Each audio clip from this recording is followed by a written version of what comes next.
The legend of kitchen soldier, जो कि एक नया कोरियन ड्रामा है, उसके 2 एपिसोड रिलीज हो चुके हैं। तो इसी पर हम बात करेंगे कि क्या ये ड्रामा इंटरेस्टिंग है और आपको इसे अपना वक्त देना चाहिए या नहीं। ड्रामे की स्टोरी फॉलो करती है कांग सिएंग जे को, और इस कैरेक्टर को पार्क जी हुन ने प्ले किया, जो कि वीक हीरो का हीरो था। कांग सियोंग जे ने नया नया आर्मी ज्वाइन किया होता है, और आर्मी का मतलब ये बिल्कुल नहीं है कि इस ड्रामे में आपको फाइट या फिर वॉर्स देखने को मिलेंगे। अभी तक तो एटलीस्ट ऐसा कुछ भी देखने को नहीं मिला है। कांग सियोंग जे के आर्मी ज्वाइन करते ही उनको ड्यूटी मिल जाती है आर्मी किचन, और सियोंग जे को शुरू से ही कुछ मिसलीनियस वॉइसेस सुनाई देते हैं। हालांकि वो उसे इग्नोर करता रहता है, लेकिन जैसे ही ये किचन की ड्यूटी ज्वाइन कर लेते हैं, उन्हें दिखाई भी देना शुरू हो जाता है। और दिखाई क्या देता है? एक स्क्रीन, और स्क्रीन पर कुछ ऑप्शंस मिलते हैं, जैसे अलग अलग डिशेस की रेसिपी, किसी शेफ का विजन, और भी बहुत कुछ। मतलब उस स्क्रीन को टच सिलेक्ट कर कर किसी तरीके से सियोंग जे है किसी भी डिश का रेसिपी सीख सकता है और बना सकता है। तो आपको इतना तो समझ आ गया होगा कि ये एक फैंटेसी कॉमेडी कोरियन ड्रामा है। हाँ, मिलिट्री का सेटअप बहुत ज्यादा रियल है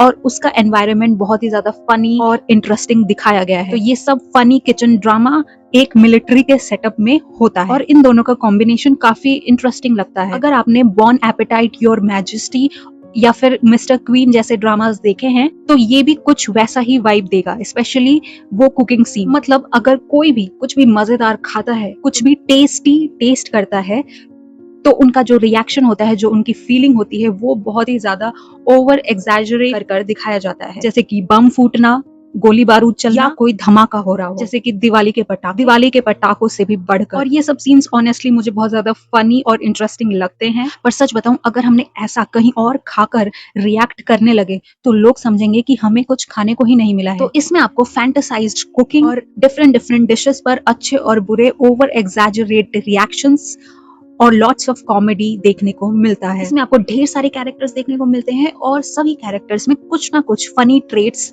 नजर आते हैं। दोनों एपिसोड 1-1 घंटे के हैं, लेकिन बहुत ही फास्ट पेस्ड एपिसोड्स हैं, तो इसमें बोर होने का कोई चांस ही नहीं है। जिस मैजिकल वे से कुकिंग हो रही है, मतलब वो स्क्रीन, उस पर अलग अलग डिशेस के ऑप्शंस, शेफ का विजन, और भी बहुत सारे टेक्निक्स जो उस पर प्रोवाइड हो रहे हैं। तो एक तो वो फैंटेसी एलिमेंट प्रोवाइड करता है, दूसरा एक मिस्टीरियस वाइब भी क्रिएट करता है कि आखिरकार इसके पीछे क्या चीज है, ये क्यों हो रहा है, क्या इसका जो इम्पैक्ट है सिर्फ पॉजिटिव ही है, या एंड में कुछ नेगेटिव भी देखने को मिल सकता है। मतलब कुछ ना कुछ मिस्टीरियस आपको फील होता रहेगा, लेकिन मिस्ट्री से ज्यादा एलिमेंट है इसमें फैंटेसी का। और जो 3rd एपिसोड का प्रोमो आया है, वो भी बहुत ज्यादा इंटरेस्टिंग है। इसमें किसी न्यू मेंबर की एंट्री दिखाई गई है।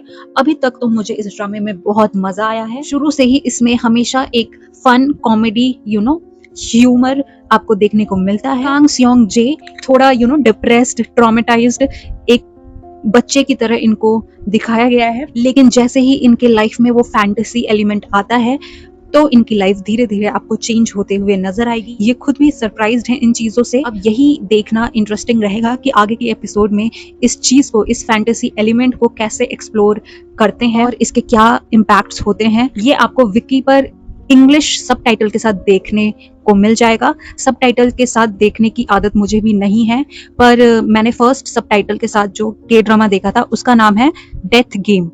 तो मैं उसके कमेंट्स में बहुत सारे ऐसे रिव्यूज देखती थी कि बहुत मजेदार, सोचा चलो देखते हैं। तो फर्स्ट मैंने उसी को विद सबटाइटल्स देखा, फिर मुझे लगा कि ठीक है, समझ आ जाता है और वाइब भी पूरी आती है, क्लियर रहता है। तो इसलिए फिर वहां से सबटाइटल्स के साथ देखने की आदत पड़ गई। फिर मैंने माउस, जो कि एक थ्रिलर कोरियन के ड्रामा है, वो देखा। वो भी मैंने सबटाइटल्स के साथ ही देखा था, और मुझे पूरी वाइब पूरा मजा आया। खैर, इस सीरीज के बारे में किसी और वीडियो में बात करेंगे। हाँ, मैं स्पेशली बताना चाहती हूँ कि सबटाइटल के साथ भी आप ड्रामे को फुली एंजॉय कर सकते हो।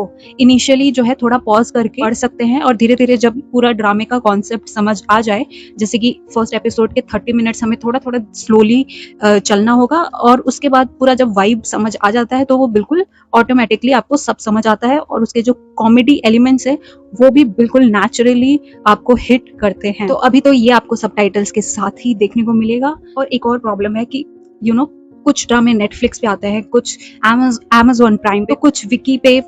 तो ये क्या बोलते हैं, विकी या विक्की? तो इतने सारे प्लेटफॉर्म्स पे जो ड्रामाज आते हैं, उनको देखना एक टास्क बन जाता है, सीरियसली। मतलब हमें देखना सब है, how can somebody afford these multiple platforms? Yes, पर ऐसे चीजों में आपके दोस्त बहुत काम आते हैं. You can plan your subscriptions but it's honestly very difficult. तो आज के लिए बस इतना ही. फिर मिलते हैं जब ये पूरा ड्रामा हम देख लेंगे, तो हम फिर से बातचीत करेंगे कि ये ड्रामा एक्चुअली में कितना अच्छा है, क्योंकि ये दोनों एपिसोड तो I would give 9 out of 10 stars, ऐसे कुछ. मतलब I have seen in review videos they give ratings, तो मेरी तरफ से 9 आउट ऑफ 10, क्योंकि I literally had fun. I was laughing, I was smiling throughout the episodes. तो मुझे तो मजा आया. Thank you very much for watching this video and have a good day.